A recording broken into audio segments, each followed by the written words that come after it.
नमस्कार दोस्तों, आप सभी का स्वागत है आपके आपने चैनल पे। दोस्तों, आज मैं आपके लिए लाई हूँ बहुत ही सुंदर कहानी। तो चलिए आते हैं कहानी पे। ये कहानी आपकी आंखें नम कर देगी। एक छोटे से कस्बे में दिनेश नाम का एक लड़का रहता था। बचपन में ही पिता की मृत्यु हो जाने के कारण परिवार की आर्थिक स्थिति बड़ी दयनीय थी। दिनेश की माँ कुछ पढ़ी लिखी जरूर थी, लेकिन उतनी पढ़ाई से नौकरी कहाँ मिलने वाली थी।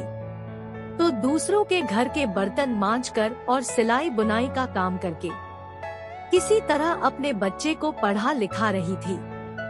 दिनेश स्वभाव से थोड़ा शर्मीला था और अक्सर चुपचाप बैठा रहता था। एक दिन जब वो स्कूल से लौटा तो उसके हाथ में एक लिफाफा था। उसने माँ को लिफाफा पकड़ाते हुए कहा, माँ, मास्टर साहब ने तुम्हारे लिए ये चिट्ठी भेजी है, जरा देखो तो इसमें क्या लिखा है। माँ ने मन ही मन चिट्ठी पढ़ी और मुस्कुराकर बोली, बेटा, इसमें लिखा है कि आपका बेटा काफी होशियार है। इस स्कूल के बाकी बच्चों की तुलना में इसका दिमाग बहुत तेज है और हमारे पास इसे पढ़ाने लायक शिक्षक नहीं है, इसलिए कल से आप इसे किसी और स्कूल में भेजें। यह बात सुनकर दिनेश को स्कूल न जा सकने का दोहक तो हुआ, पर साथ ही उसका मन आत्मविश्वास से भर गया कि वो कुछ खास है और उसकी बुद्धि तीव्र है। माँ ने उसका दाखिला एक अन्य स्कूल में करा दिया। समय बीतने लगा। दिनेश ने खूब मेहनत से पढ़ाई की। आगे चलकर उसने सिविल सर्विसेज परीक्षा भी पास की और आईएएस ऑफिसर बन गया। दिनेश की माँ अब बूढ़ी हो चुकी थी और कई दिनों से बीमार भी चल रही थी और एक दिन अचानक उनकी मृत्यु हो गई। दिनेश के लिए ये बहुत बड़ा आघात था। वह बिलख बिलख कर रो पड़ा। उसे समझ नहीं आ रहा था कि अब अपनी माँ के बिना वो कैसे जिएगा।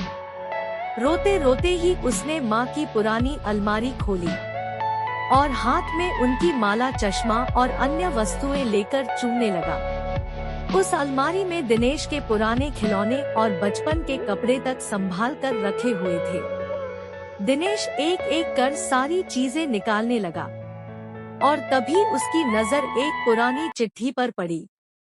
दरअसल ये वही चिट्ठी थी जो मास्टर साहब ने उसे 18 साल पहले दी थी। नम आंखों से दिनेश उसे पढ़ने लगा। आदरणीय अभिभावक, आपको बताते हुए हमें अफसोस हो रहा है कि आपका बेटा दिनेश पढ़ाई में बेहद कमजोर है और खेल कूद में भी भाग नहीं लेता है। जान पड़ता है कि उम्र के हिसाब से दिनेश की बुद्धि विकसित नहीं हो पाई है, अतः हम इसे अपने विद्यालय में पढ़ाने में असमर्थ हैं।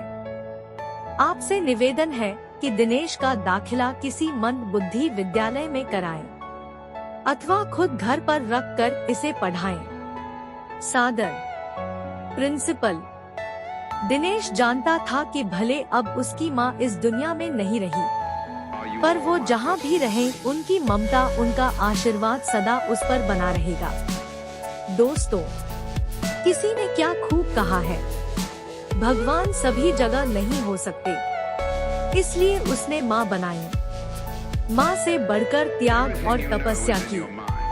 मूर्ख भला और कौन हो सकता है। हम पढ़ लिख लें, बड़े होकर कुछ बन जाएं। इसके लिए वो चुपचाप ना जाने कितनी कुर्बानियाँ देती है। अपनी जरूरतें मार कर हमारे शौक पूरा करती है।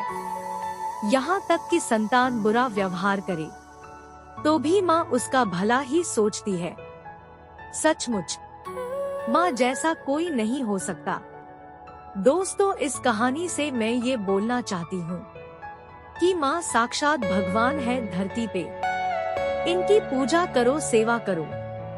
दोस्तों, मेरी ये छोटी सी कहानी ने आपका दिल छुआ हो और कुछ अच्छी बात सीखने को मिली हो तो लाइक जरूर करें और आपके आपने चैनल को सब्सक्राइब करना ना भूलें। धन्यवाद दोस्तों।